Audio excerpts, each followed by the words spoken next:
আল্লাহ বলেন, বান্দা যখন তুমি কোনো গুনাহ করে বসবে অথবা নিজের উপর কোনো জুলুম করে বসবে, যাকারুল্লাহ, সঙ্গে সঙ্গে যদি আমার কথা মনে পড়ে যায়।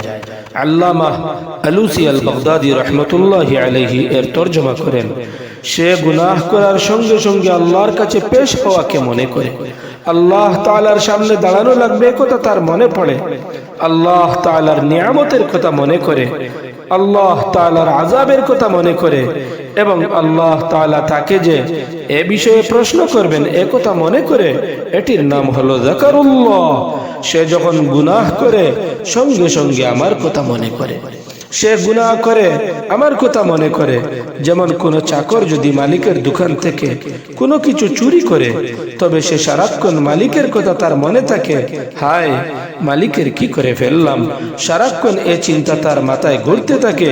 এটি যেন আল্লাহ তাআলা বলেন, যারা কোনো নাফরমানি করে ফেলে, নিজেদের উপর কোনো জুলুম করে বসে, সঙ্গে সঙ্গে আমার কথা এদের মনে পড়ে যায়, আমার কথা এদের স্মরণে এসে যায়, এবং সঙ্গে সঙ্গে আমার কাছে নিজের গুনাহগুলোর জন্য মাফ চায়, এবং নিজেরা মনে মনে বলে, গুনাহ তো আমি করেছি, গুনাহ করার যোগ্যতা তো আমার আছে, মাফ করার ক্ষমতা আল্লাহ তাআলা ছাড়া তো আর কারো নাই। তো আল্লাহ তাআলা এই বান্দাগুলোকে ক্ষমা করে দেন। সুবহানাল্লাহ।